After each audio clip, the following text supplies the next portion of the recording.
통해서 그 참된 제사장이 어떤 것인가 이렇게 살펴봤습니다. 어린 사무엘이 그 제사장 엘리의 집에서 이제 자라게 됩니다. 하나님의 집 성막에서 이제 제사장들의 일을 돕고 하면서 자라게 되는데, 뭐라고 기록을 하는가 하면 아이 사무엘이 점점 자라면서 여호와와 사람들에게 은총을 더욱 받더라 이렇게 기록을 하고 있습니다. 반면에 엘리의 아들들은 더 기막힌 범죄를 범하면서 전혀 제사장답지 못한 그런 삶을 보여줍니다. 이제 그 하나님의 선지자가 엘리에게 나타나서 그 엘리의 집안에 있을 저주 심판을 예언하는 것으로 2장이 마무리됩니다. 그리고 이제 오늘 말씀은 하나님께서 어린 사무엘에게 나타나셔서 말씀하는 것으로 이제 시작을 합니다. 사무엘아, 사무엘아 이렇게 부르시는데, 그리고 이제 계시를 줍니다. 이게 이제 사무엘에게 있어서 첫 번째 선지자로서의 이제 사명이 일이 시작되는 겁니다. 3장 전체를 다 읽지는 않고 1절부터 14절까지 말씀 교독하도록 하겠습니다. 아이 사무엘이 엘리 앞에서 여호와를 섬길 때에는 여호와의 말씀이 희귀하여 이상이 흔히 보이지 않았더라.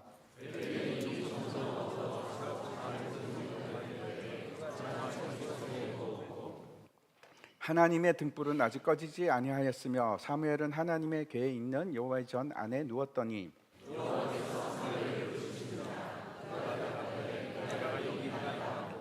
엘리에게로 달려가서 이르되 당신이 나를 부르셨기로 내가 여기 있나이다 하니 그가 이르되 나는 부르지 아니하였으니 다시 누우라 하는지라. 그가 가서 누웠더니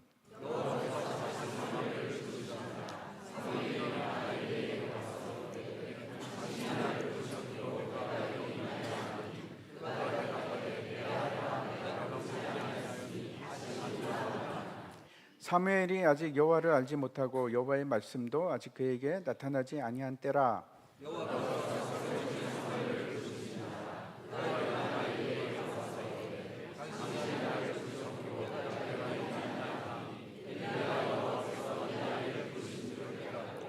엘리가 사무엘에게 이르되 가서 누웠다가 그가 너를 부르시거든 내가 말하기를 여호와여 말씀하옵소서 주의 종이 듣겠나이다 하라 하니 이에 사무엘이 가서 자기 처소에 누우니라.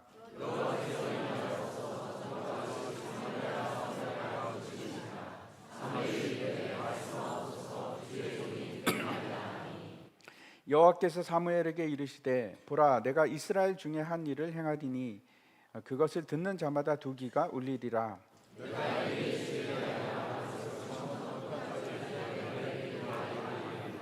내가 그의 집을 영원토록 심판하겠다고 그에게 말한 것은 그가 아는 죄악 때문이니 이는 그가 자기 아들들의 저주를 자청하되 금하지 아니하였음이니라. 그러므로 내가 엘리의 집에 대하여 맹세하기를 엘리 집의 죄악은 영원히 속죄함을 받지 못하리라 하였노라 하셨더라. 아멘. 혹시 여러분 하나님께서 말씀하시는 그 음성을 들어본 적이 있으십니까? 아마 계실 것 같습니다. 성경은 이제 하나님께서 말씀하시는 내용으로 가득 차 있습니다. 창세기부터 하나님께서 아담에게 말씀하시기 시작하셔서 요한계시록 마지막에도 사도 요한에게 하나님께서 환상을 보여주시고 계시를 하는 그 내용으로 가득 차 있습니다. 하나님께서 아브라함을 부르시고 말씀하셨고 모세와 다윗과 대화하셨고 또 신약에 가면 많은 사도들에게 말씀을 하셨습니다. 근데 하나님께서 구약과 신약에서만 말씀하신 것이 아니고 이세기에 보면은 폴리캅이라는 분이 계신데 그 폴리캅에게는 네가 순교하리라 이렇게 말씀하시기도 하셨고 또 4세기에는 어거스틴 아시죠? 어거스틴이 이제 성경을 보고 있는데 하나님께서 집어 들어라 읽어라 이렇게 말씀을 하십니다. 그리고 그 딱 핀 곳이 이제 로마서 아닙니까? 로마서 때문에 이제 그 어거스틴이 회심을 하게 되는 사건도 있었습니다. 13세기에 가면은 데드먼드라는 분이 계신데 하나님께서 신학을 공부해라 이렇게 말씀하시기도 합니다. 그리고 19세기에 보면 허드슨 테일러 되게 유명한 선교사 있지 않습니까? 그 허드슨 테일러에게 하나님께서 중국 선교사가 될 것이다 라고 말씀을 하십니다. 또 찰스 스펄전 아시죠? 굉장히 유명한 목사님이신데 그 목사님에게는 하나님께서 복음을 전할 때 어느 부분을 전해라까지 말씀하셨다고 합니다. 제가 이렇게 말씀드리는 것은 역사 내내 하나님께서 우리에게 말씀하셨습니다. 뿐만 아니고 제 주위에도 하나님의 음성을 들었다 하는 분들이 굉장히 많이 계십니다. 아마 여러분 중에서도 하나님의 음성을 저도 들었습니다 하는 분이 계시리라 생각을 하는데, 그런 분들에게 제가 질문을 하겠습니다. 혹시 하나님의 음성은 어떤 목소리였습니까? 어떤 스타일로 말씀을 하셨습니까? 하나님의 음성을 들어보셨다면 한번 생각해 보시기 바랍니다. 하나님의 소리는 어떤 소리였는가? 저희 어머니가 이제 돌아가셨는데 참 기도를 많이 하시는 분이셨습니다. 근데 이제 그 별명 중에 하나가 꿈쟁이 요셉이었습니다. 꿈을 하도 잘 꾸셔서, 그리고 이제 또 하나님 음성도 아주 잘 듣는 그런 분이셨는데, 하나님의 음성을 들어보신 적이 있다면 다시 한번 생각해 보시기 바랍니다. 하나님의 소리가 어떤 것이었는가? 이제 제가 이제 물어봤습니다. 엄마, 하나님의 소리는 어땠어? 어떤 소리였어? 이렇게 물어봤습니다. 꽤 오래 전에 물어봤는데 굉장히 놀라운 말씀을 하셨습니다. 아주 뜻밖의 말씀을 하셨는데, 어머니가 저에게 이렇게 말씀하시는 겁니다. 그 하나님의 목소리는 굉장히 우렁차고 웅장하고 진동이 느껴지는 많은 물소리 같아, 이렇게 말씀을 하셨습니다. 그 얘기가 성경에 나오죠. 에스겔서 한번 보여주십시오. 43장에 보면 이스라엘 하나님의 영광이 동쪽에서부터 오는데 하나님의 음성이 많은 물소리 같고 땅은 그 영광으로 말미암아 빛나니, 이 많은 물소리에 대해서 몇 번 이제 성경에 나옵니다. 혹시 그 나야가라 폭포 가보신 적이 있으십니까? 저는 이제 옛날에 거기 근처에 살았습니다. 그 근처에 살아가지고 아주 자주 갔었는데, 가까이 가면은 소리가 막 이게 소리가 들리기 시작하는데 제가 뭐 어떻게 표현을 못 하겠습니다. 근데 굉장히 우렁차고 진동하는, 땅이 막 흔들리는 것 같은 소리가 굉장히 가까이 갈수록 점점 크게 들립니다. 저희 어머니가 하나님의 음성은 그런 소리다 했던 바로 그 물소리가 이렇게 폭포에 가면 큰 소리 나지 않습니까? 그런 소리입니다. 저는 이제 저희 어머니가 지어낸 얘기를 하신 것이 아니라고 생각합니다. 저희 어머니가 저한테 한 번도 거짓말을 하신 적이 없습니다. 그래서 그렇다고 생각을 합니다. 혹시 여러분 중에서 나도 하나님의 음성을 들어봤습니다라고 하신다면 기억해 보십시오. 그 소리가 어떤 소리였는지, 그리고 그때 상황은 어떤 상황이었는지 한번 생각해 보시기 바랍니다. 하나님께서 목소리를 내시고 말씀하실 때 다른 톤으로 하실까요? 한 번은 여자 목소리를 내시기도 하고, 또 한 번은 중저음 남자 소리를 내시기도 하고 그럴까요? 그렇지는 않을 것 같습니다. 오늘도 이제 오늘 본문에도 하나님께서 사무엘을 부르시는데 사무엘아, 사무엘아 이렇게 이제 부르십니다. 근데 도대체 그 소리가 어떤 소리였을까? 여러분, 이제 그 하나님의 음성을 듣는 그 순간은 상황은 어떤 상황이었습니까? 기도할 때였습니까? 아니면은 말씀을 읽을 때 하나님의 음성을 들으셨습니까? 아니면 길을 가다가 하나님의 음성을 들으셨습니까? 어떤 분이 이제 제가 하나님의 음성을 들었습니다라고 한다면 이거는 세 가지 중에 하나로 이렇게 분류를 할 수 있을 것 같습니다. 첫 번째는 제가 앞에서 말씀드린 대로 진짜 하나님께서 음성으로 말씀하시는 경우, 우렁찬 많은 물소리 같이 그렇게 말씀하실 수 있습니다. 물론 그게 꼭 귀를 통해서 듣는 거가 아닐 수도 있거든요. 마음으로 나에게만 들릴 수도 있지 않을까, 그런 생각을 해봅니다. 때로는 이제 사도행전에 보면 사울이 예수님의 음성을 듣는데 예수님은 보이지 않고 사울만 봅니다. 그런데 그 주위에 있던 모든 사람들이 그 음성을 똑같이 들었습니다. 그런 경우도 있습니다. 같이 음성이 진짜 귀를 통해서 들린 거죠. 두 번째는 마음의 글자가 막 박히듯이 강렬하게 그렇게 감동을 주실 때가 있습니다. 이때는 음성으로 듣는 거는 아닌 것 같은데 마치 소리를 들리는 듯이 아주 뚜렷하게 한마디 한마디가 굉장히 실제처럼 머리에 새겨지는 그런 감동이 있습니다. 제가 이걸 경험을 했습니다. 지금도 생생해서 그 한마디 한마디를 아주 정확하게 제가 적을 수 있습니다. 모든 성경은 하나님의 감동으로 이루어졌다, 쓰여졌다 할 때 성경의 저자들이 그런 감동을 통해서 기록하지 않았을까 그런 생각을 합니다. 세 번째 경우는 이게 굉장히 보편적인 것 같습니다. 어떤 것인가 하면 마음에 무언가가 떠오르는 겁니다. 아, 하나님의 뜻이 이런 거였지 하고 이해가 되는 것. 그때 많은 사람들이 어떻게 얘기하냐면 하나님의 음성을 들었다, 하나님 말씀하셨다 라고 하지만 사실 이제 그렇게 말씀하신 건 아니죠. 하나님께서 직접 말씀하신 것은 아니고 내가 하나님의 뜻이 무언가 이해가 된 겁니다. 깨달음이 생긴 겁니다. 누구를 통해서? 성령 하나님을 통해서. 성령 하나님께서는 우리에게 깨달음을 주시고 가르치시고 하십니다. 그래서 그 일을 통해서 우리가 깨닫게 된 때, 대부분의 경우는 이렇게 이제 말씀을 하시는 것 같습니다. 내가 하나님의 음성을 들었습니다. 하지만 실제로는 소리로 들은 것은 아니고 깨달음이 내 마음에 이제 드러난 겁니다. 때로는 어떤 경우에는 그 성경 구절이 갑자기 떠오르기도 합니다. 그렇게도 하나님께서 말씀을 하십니다. 근데 우리가 굉장히 중요하고 이제 생각해야 할 것이 있는데, 주의해야 할 것이 있는데 이런 겁니다. 과연 이것이 정말 하나님께서 말씀하신 것인가? 아니면 내 생각인가? 하나님의 말씀이라고 내가 착각하고 있는 건가? 너무나 중요한 얘기입니다.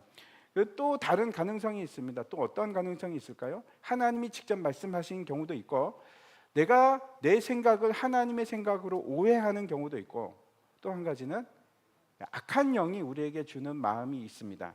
말이 있습니다.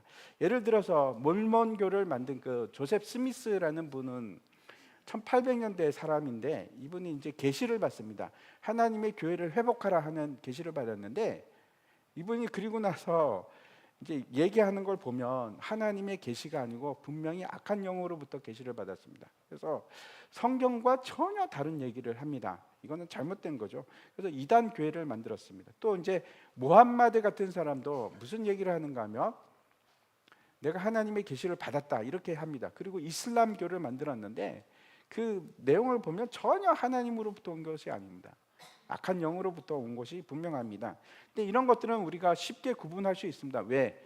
성경과 다르니까. 그러면 우리가 알 수 있는데, 우리 중에 많이 혼란스럽게 생각하는 것은 이런 겁니다.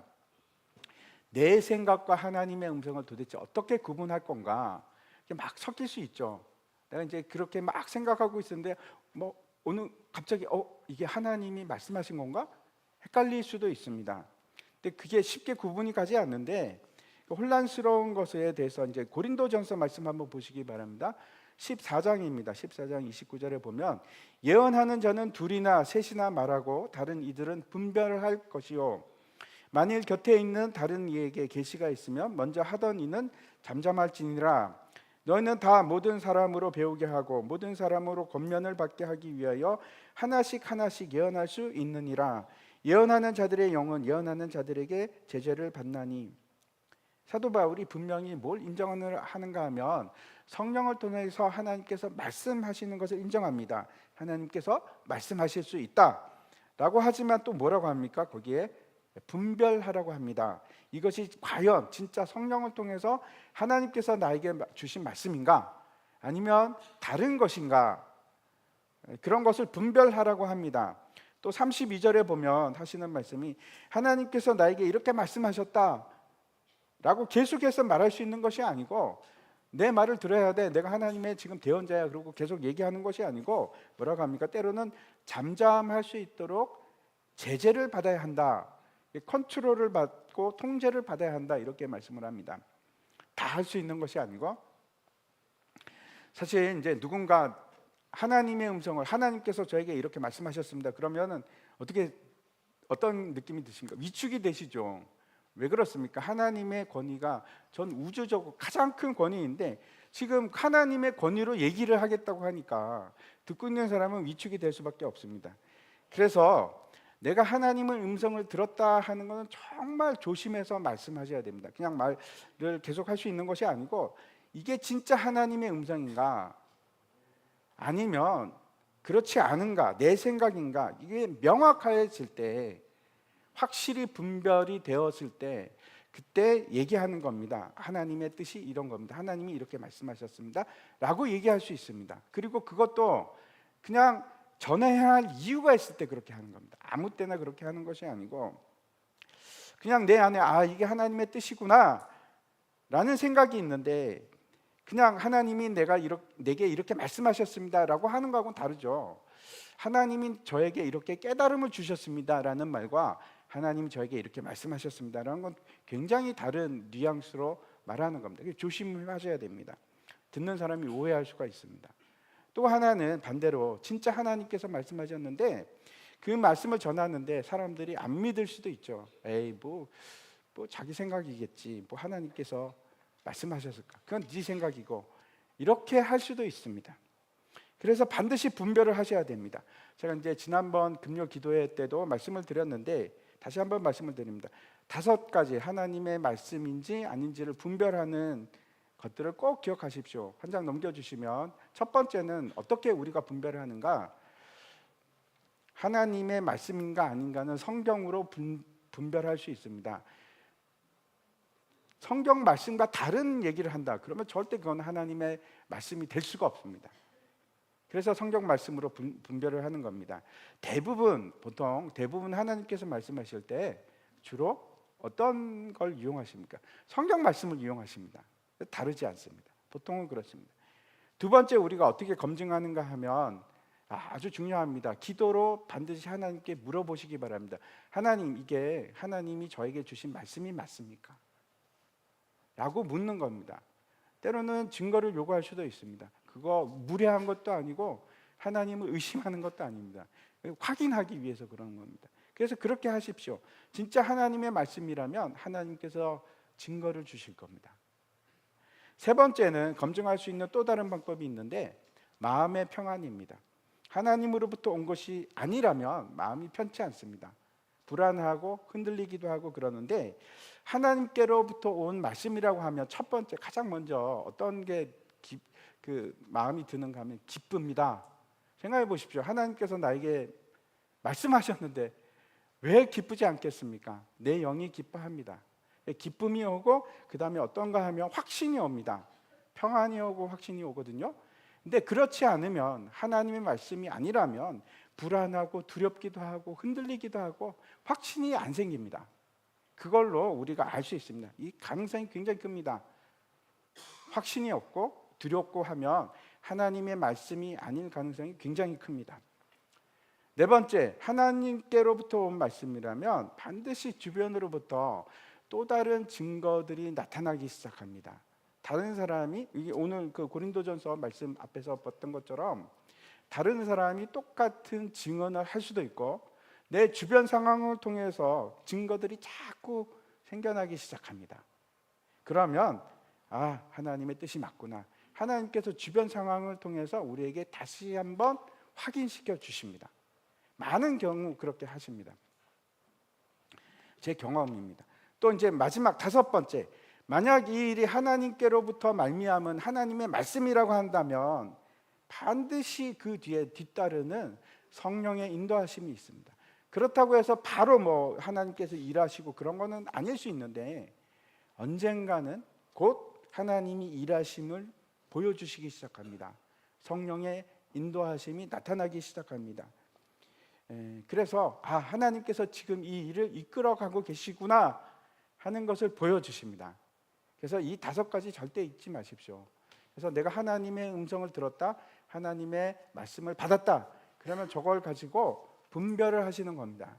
그래서 그 분별을 했는데 확실하게 하나님의 말씀이 맞다, 그리고 이것을 하나님께서 다른 사람에게 전하라, 그럴 때 얘기하는 겁니다. 하나님께서 이렇게 말씀하셨다 라고 하는 겁니다. 신학자들 중에서는 이런 말씀을 하시는 분이 많이 있습니다. 만약 하나님께서 계시 위에, 특별 계시 위에 직통 계시를 누군가에게 줬다, 그러면 이 성경에 있는 계시를 넘어서는 새로운 계시가 될 수 있지 않는가? 또 그 종교적 엘리트주의가 생길 수 있습니다. 계시를 받은 사람이 있고 못 받은 사람이 있는데 이 사람이 자기 말이 하나님의 권위로 얘기한다면 그렇죠, 이 사람은 자기 자신이 이게 신앙적인 엘리트가 되겠죠. 그래서 하나님의 음성을 듣는 것은 건전하지 못하다, 그거는 필요가 없다 라고 말씀하시는 분이 굉장히 많이 있습니다. 사실 저도 그런 일부분에 대해서는 동의를 합니다. 굉장히 위험할 수 있습니다. 예를 들어서 신사도 운동 같은 거 들어보셨습니까? 그분들은 어떻게 하는가 하면 성경을 넘어서는 또 다른 계시를 얘기합니다. 그리고 그것이 자기들에게만 특별히 주어졌다 이렇게 주장을 하거든요. 그건 비성경적입니다. 그렇지 않습니다. 그럴 수가 없습니다. 반드시 하나님의 말씀은 성경 안에서 성경을 넘어서지 않는 한에서 일치합니다. 절대로 넘어가지 않습니다. 그래서 우리에게는 성경이 있기 때문에 더 이상 하나님께서 우리에게 말씀하실 필요가 없는가? 아니요, 저는 거기에 동의하지 않습니다. 하나님께서는 지금도 우리에게 말씀하고 계시고, 성경은 우리에게 뭐라고 말씀하신가 하면 하나님의 음성을 들어라, 그렇게 분명하게 말씀을 하고 계십니다. 들으라고 합니다. 우리는 하나님의 말씀이 필요합니다. 성경 말고도 하나님과 교제하면서 하나님께서 길을 물을 때 하나님께서 우리의 인도하시는 그 음성을 들어야 됩니다. 오늘 본문 말씀 1절 보시기 바랍니다. 아이 사무엘이 엘리 앞에서 여호와를 섬길 때에는 여호와의 말씀이 희귀하여 이상이 흔히 보이지 않았더라. 먼저 이제 여기 보니까 사무엘이 어린 사무엘이다 이렇게 얘기를 합니다. 이 도대체 나이가 얼마나 됐을까요? 요세푸스 같은 사람은 이때 사무엘의 나이가 12살이다 이렇게 얘기하는데 뭐 근거 있는 얘기는 아닙니다. 이 이제 어리다 하는 말이 나르라는 단어를 사용하고 있는데 이게 굉장히 범위가 넓습니다. 유아기를 지나면 그때부터 나르가 되거든요. 언제까지? 장가가기 전까지. 예, 굉장히 넓죠. 그리고 이제 또 다른 의미가 있는데 나르가 사환이라는 뜻입니다. 하인. 그래서 이제 이걸만 보면 나르 사무엘 그러면 사무엘이 여전히 엘리의 시중을 들고 있구나 하는 것을 알 수 있고, 그래서 우리가 이렇게 생각합니다. 아마도 이때 사무엘은 청소년이었을 거다. 그게 이제 합당한 추론 같습니다. 청소년기였을 것 같습니다. 그리고 여전히 엘리의 사환 노릇, 하인 노릇을 하고 있는 상태입니다. 그리고 또 여기 보니까 뭐라고 하는가 하면 사무엘이 어떤 일을 하고 있는지를 얘기하고 있는데 엘리 앞에서 여호와를 섬기는 자였다 이렇게 합니다. 이건 무슨 뜻인가 하면 레위인으로서 사역자 역할을 하고 있었다는 뜻입니다. 그러니까 성막에서 사역자 역할을 일을 하고 있었던 겁니다. 그리고 덧붙여서 그때는 여호와의 말씀이 희귀하고 이상이 흔하지 않았다 이렇게 말씀하고 있거든요. 이상이라는 것은 비전을 얘기합니다. 꿈과 비전, 환상 같은 걸 얘기하는데, 여러분 생각해 보시기 바랍니다. 성경을 보면 혼란스럽고 어둡고 혼탁하고 그럴 때 하나님의 뜻이 분명해질까요? 아니면 흐려질까요?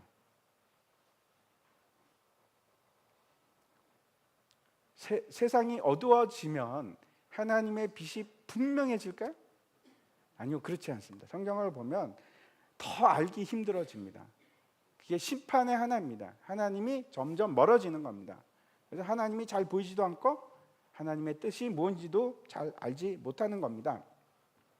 죄와 가까워질수록 우리는 하나님과 멀어질 수밖에 없습니다. 우리가 마찬가지입니다. 우리도 지금도 마찬가지입니다. 세상에 우리가 가까이 갈수록 하나님과는 멀어지거든요. 그러면 어떻게 될까요? 하나님의 음성이 잘 들립니까? 잘 안 들립니다. 그래서 여러분, 하나님의 음성이 잘 안 들리십니까? 지금이 바로 하나님께 돌아갈 때입니다. 여호와께 돌아갈 때입니다. 돌아가셔야 됩니다. 안 들리기 시작했으니까, 멀어지고 있으니까. 지금 하나님의 음성이 잘 들리지 않는 시대에 하나님께서 한 사람을 찾아가십니다. 사무엘을 찾아가십니다. 2절과 3절인데 보시기 바랍니다. 엘리의 눈이 점점 어두워가서 잘 보지 못하는 그때에 그가 자기 처소에 누웠고 하나님의 등불은 아직 꺼지지 아니하였으며 사무엘은 하나님의 궤에 있는 여호와의 전 안에 누웠더니. 2절과 3절을 잘 비교해 보시기 바랍니다. 굉장히 우리의 상상력을 자극하는 문학적인 표현들이 이렇게 있지 않습니까? 표현을 가지고 있습니다. 엘리와 사무엘이 대조가 되고 있는데 엘리는 어떻습니까? 점점 눈이 어두워지고 있습니다. 점점 영적인 눈이 흐려지고 있는 겁니다. 당시의 상황이 어떤지 우리에게 이제 말씀하는 것 같죠? 어두워지고 혼탁해지고 보이지 않는 깜깜한 세상으로 변하고 있는 겁니다. 되어가고 있는 겁니다.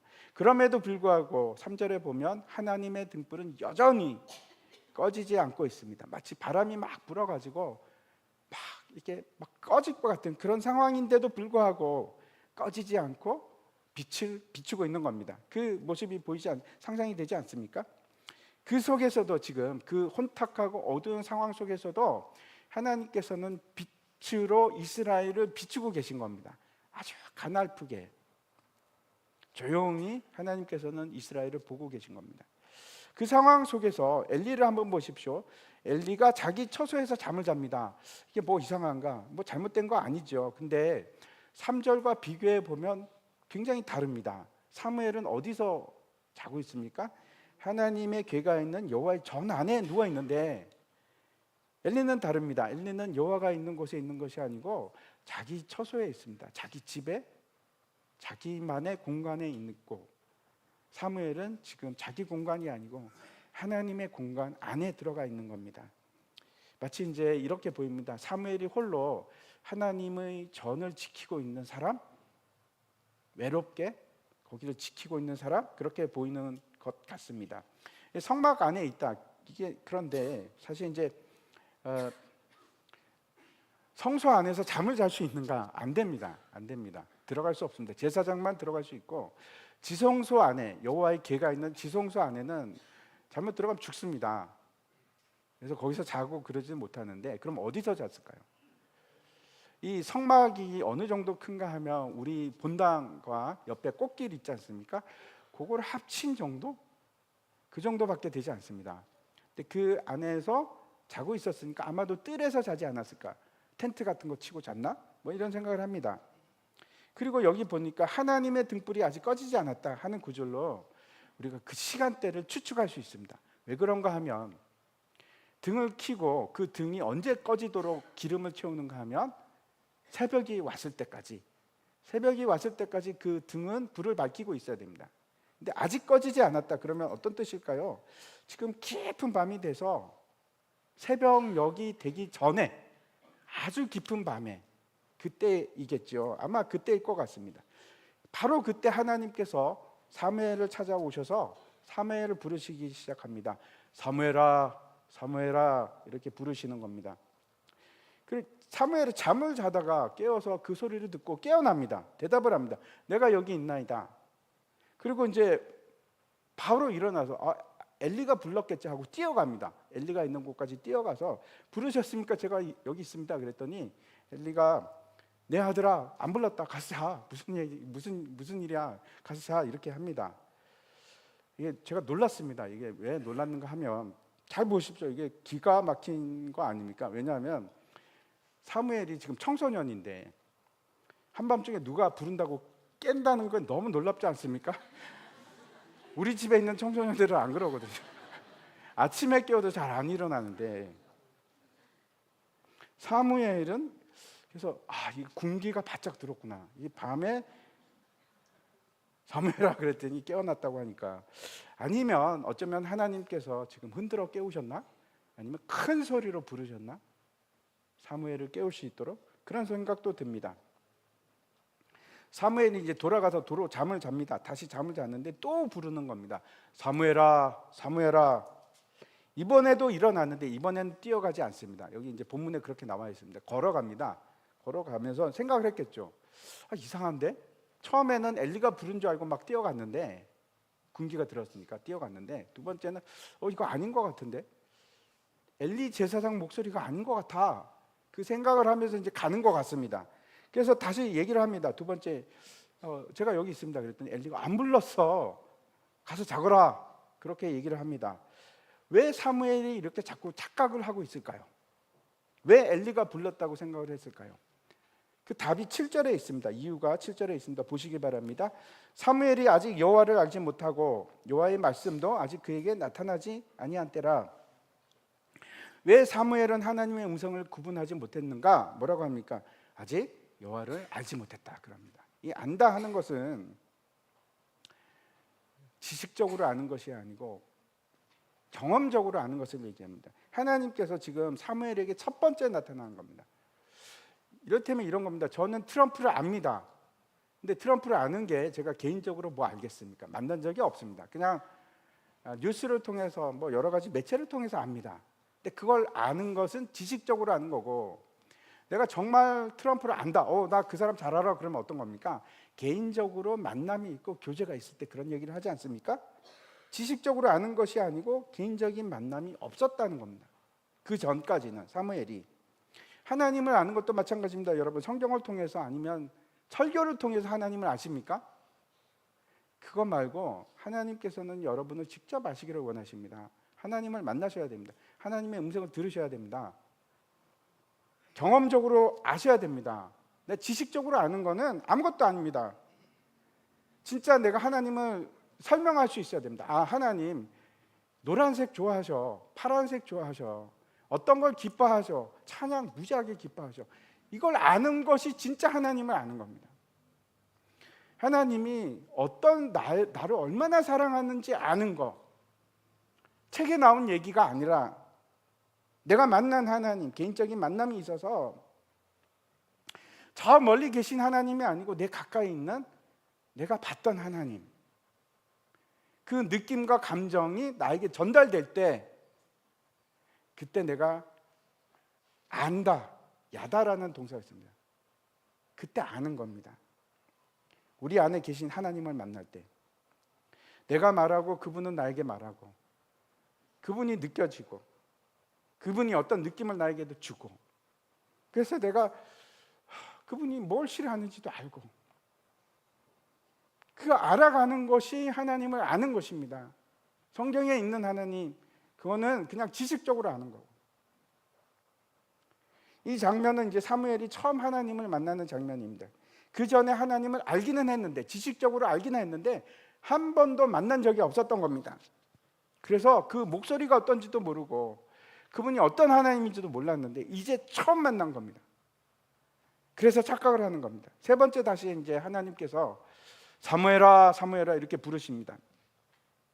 그래서 다시 사무엘이 이거 아닌 것 같은데 그러면서 엘리한테 갑니다. 그리고 부르셨습니까? 이렇게 물으니까 그때 비로소 엘리가 깨닫습니다. 하나님께서 사무엘을 부르시는구나. 여러분 혹시 뭘 느껴지십니까? 굉장히 중요한 건데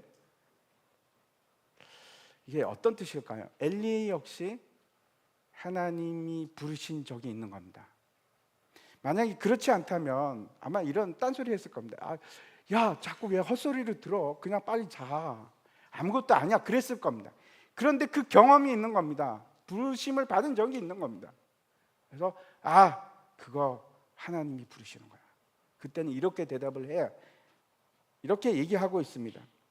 근데 하나님의 음성을 들었던 엘리인데 그 사람이 지금 반응을 보면 이제는 전혀 하나님의 목소리도 들리지 않고 아무런 반응도 없습니다. 마치 딴 사람에게 남의 일처럼 그렇게 얘기하고 있습니다. 아무튼 엘리가 이제 사무엘에게 조언을 합니다. 이제 또 부르는 소리가 들리면 여호와여 말씀하옵소서, 종이 여기 있나이다, 듣겠나이다 라고 해. 이렇게 이제 얘기를 합니다. 그리고 이제 10절을 보시기 바랍니다. 여호와께서 임하여 서서 전과 같이 사무엘아 사무엘아 부르시는지라. 사무엘이 이르되 말씀하옵소서, 주의 종이 듣겠나이다 하니, 여기 보면 하나님께서 임해서 서서 계셨다 그럽니다. 무슨 말입니까? 하나님께서 직접 멀리 계신 하나님이 아니고 멀리서 하늘에서 이렇게 부르신 게 아니고 지금 찾아오신 겁니다. 사무엘을 바로 옆까지 찾아오셔서 바로 가까이에서 사무엘이 하나님을 만나게 됩니다. 그런 경험을 하시고 싶으시죠? 사무엘이 그 일을 했습니다. 그리고 이제 하나님께서 바로 가까이에서 사무엘에게 말씀하시기 시작합니다. 11절과 12절 보시기 바랍니다. 여호와께서 사무엘에게 이르시되 보라, 내가 이스라엘 중에 한 일을 행하리니 그것을 듣는 자마다 두 귀가 울리리라. 내가 엘리의 집에 대하여 말한 것을 처음부터 끝까지 그 날에 그에게 다 이루리라. 하나님께서 이스라엘 중에 한 일을 행하시게 됩니다. 근데 그게 얼마나 충격적이고 얼마나 놀라운 일인지 그 얘기를 듣는 사람은 귀가 울릴 것이다, 귀가 충격을 받아서 벌벌벌벌 떨릴 것이다, 이렇게 말씀하고 있는 겁니다. 그게 어떤 거였습니까? 엘리 집에 대한 심판입니다. 하나님께서 두 가지를 말씀하시는데 첫 번째는 왜 엘리의 집이 심판을 받을 수밖에 없는가, 그 말씀을 하시거든요. 뭐라고 하는가 하면 엘리의 아들들이 저주받을 짓을 했음에도 불구하고 네가 금하지 않았다. 가슴이 좀 찔리십니까?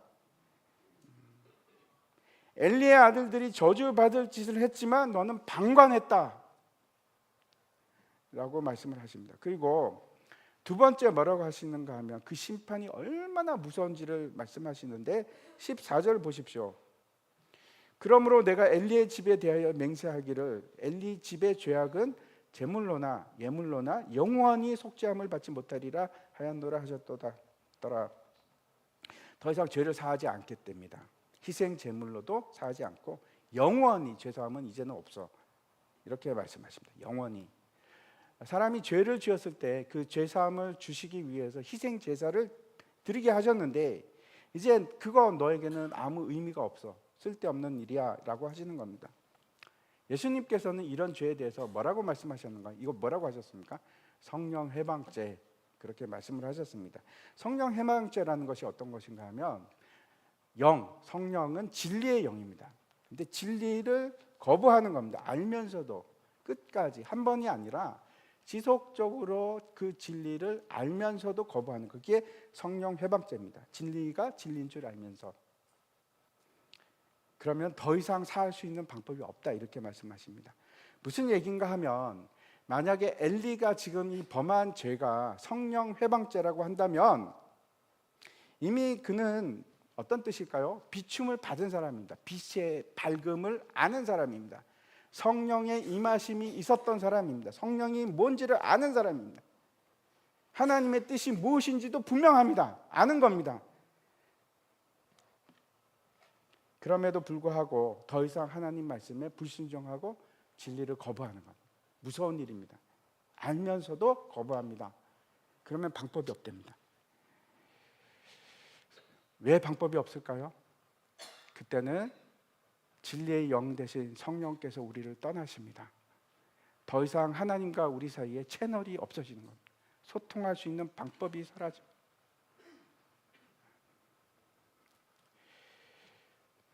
이런 일들이 여러분 너무나 많이 보입니다. 목사님들도 얼마나 많이 있습니까? 끝까지 회개하지 않고 거부합니다. 성령 해방죄입니다. 끝까지 회개하지 않는 거예요. 돌이키질 않습니다. 이게 돌이키지 않는 사람들의 특징입니다. 남의 일 하듯이 아주 완고합니다.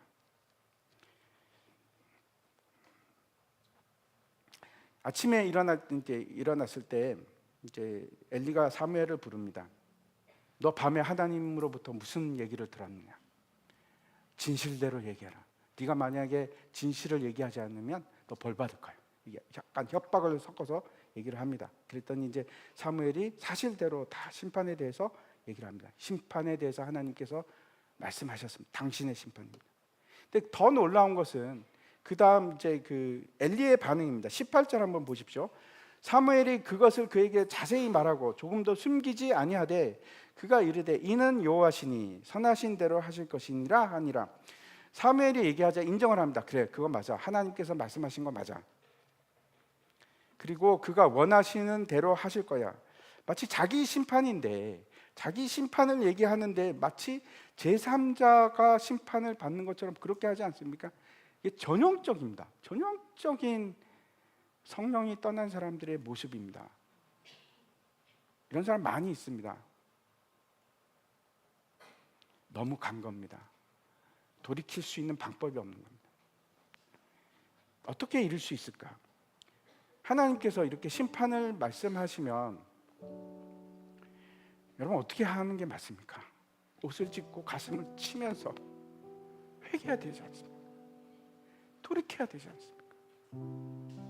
여호와 하나님께 돌아가야 되지 않습니까? 근데 그거 안 합니다. 하지 않습니다. 오히려 냉담하게 체념한 것처럼, 그래, 나는 이 길을 갈 거야, 나는 끝이야, 그런 반응을 보입니다. 요한계시록을 보면 이제 마지막 때 하나님께서 그 악인들에게 재앙을 막 내리시는데 그 악인들이 어떻게 하는가 하면 죄를 회개하지 않습니다. 오히려 어떻게 하는가 하면 하나님을 막 저주하면서 욕을 합니다. 왜 나를 이렇게 힘들게 하고 왜 나를 고통 가운데 두십니까? 그리고 저주합니다. 하나님. 그게 성령이 떠난 사람들의 모습입니다. 우리가 지속적으로 진리를 거부하고 하나님께 돌아가는 것을 하지 않으면 끊어져 버립니다. 완전히 끊어져 버립니다.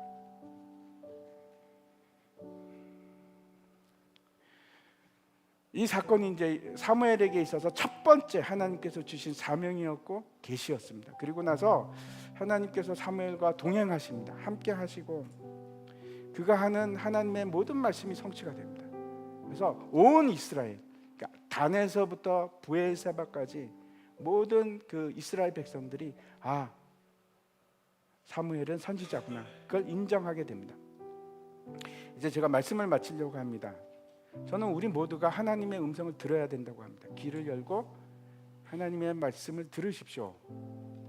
기도할 때, 말씀을 보실 때 기대하는 마음으로 하나님 말씀을 기대하십시오. 들으려고 애쓰십시오. 기도할 때도 내 요구만 말씀하지 마시고 하나님께 질문을 하십시오. 하나님의 뜻이 무엇입니까? 저에게도 알려주십시오. 제가 알기를 원합니다. 하나님의 음성을 듣는다는 것이 도대체 무슨 뜻일까요? 어떤 것인가 하면 하나님 말씀 그 목소리가 신기한데 한번 저에게도 들려주십시오, 이런 얘기입니까? 그거 아니죠. 내가 하나님의 음성을 듣겠다는 것은 내가 하나님의 음성을 경청하겠습니다. 순종하겠습니다. 말씀하십시오. 내가 하나님의 뜻을 순종하겠습니다. 그게 하나님의 음성을 듣는다는 뜻입니다. 듣겠습니다. 내가 듣겠다고 순종하는 마음으로 나가면 하나님께서 알려주십니다. 말씀해 주십니다. 하나님께 마음문을 여십시오. 그리고 하나님을 왕으로 초대하십시오. 내가 지배를 받겠습니다. 하나님이 나의 왕이십니다. 내가 왕이 아니라, 내가 왕이면 하나님께서 말씀하지 않습니다. 네가 알아서 해. 네가 왕인데. 아닙니다. 하나님, 제가 왕이 아니고 하나님이 나의 왕이 되십니다. 저를 통치하여 주십시오. 저에게 말씀하여 주십시오. 제가 듣겠나이다. 그게 하나님의 음성을 듣는 방법입니다. 뜻입니다. 예수님께서 마지막 만찬 때 제자들에게 이렇게 얘기를 하시면, 내가 너희를 종이라고 하지 않고 이제는 친구라고 하겠다. 그 말씀이 이제 요한복음 15장에 있습니다. 우리 함께 읽도록 하겠습니다. 같이 읽겠습니다. 시작. 이제부터는 너희를 종이라 하지 아니하리니 종은 주인이 하는 것을 알지 못함이라. 너희를 친구라 하였노니 내가 내 아버지께 들은 것을 다 너희에게 알게 하였습니다. 예수님께서 우리를 친구라고 하신다고 그렇게 말씀을 하십니다. 종에게는 다 얘기할 필요 없습니다. 안 하십니다. 종이 아니고 친구랍니다. 그래서 내가 알고 있는 것을 너에게 알게 하리라. 너에게 말씀 주시겠다고, 우리에게 말씀을 주시겠다고, 들으라고 하시는 겁니다. 하나님께서는 우리가 하나님의 말씀을 듣기를 원하십니다. 그 음성을 들으십시오. 하나님의 말씀을 듣기 위해서 다시 우리가 하나님께 돌아가야 됩니다. 멀리 있어서 들을 수 있는 것이 아닙니다. 그에게 나아가는 겁니다. 누가복음 15장에 나오는 탕자 얘기 아시죠? 두 번째 아들이 탕자 맞습니다. 근데 진짜 탕자는 그가 아버지에게 다시 돌아가죠. 그리고 그 밑에 무릎을 꿇고 내가 아버지라고 부를 자격도 없습니다. 나를 종으로 삼아 주십시오. 그랬더니 그 아버지가 뭐라고 합니까? 아니야, 넌 내 아들이야. 그리고 안아주지 않습니까? 근데 진짜 탕자는 누군가 하면 그 집에 있는 첫째 아들. 자기는 아버지의 집에 있기 때문에 아버지와 대화할 생각조차 하지 않습니다. 돌아갈 마음이 없습니다. 자기가 그 집에 있다고 생각합니다. 그 아들이 진짜 탕자인지 몰라요. 내가 여호와의 집에 있다고 생각하십니까? 사실은 아닌데, 저 멀리 밖에 있는데. 하나님께서는 우리가 다시 아버지의 품으로 돌아가기를 원하십니다. 그리고 그가 내 안에, 내가 그 안에 동거동락하시기를 원합니다. 함께 먹고 마시기를 원하십니다. 그 일이 저와 여러분에게 일어나서 함께 하시기를 축원합니다. 같이 일어나서 같이 찬양하도록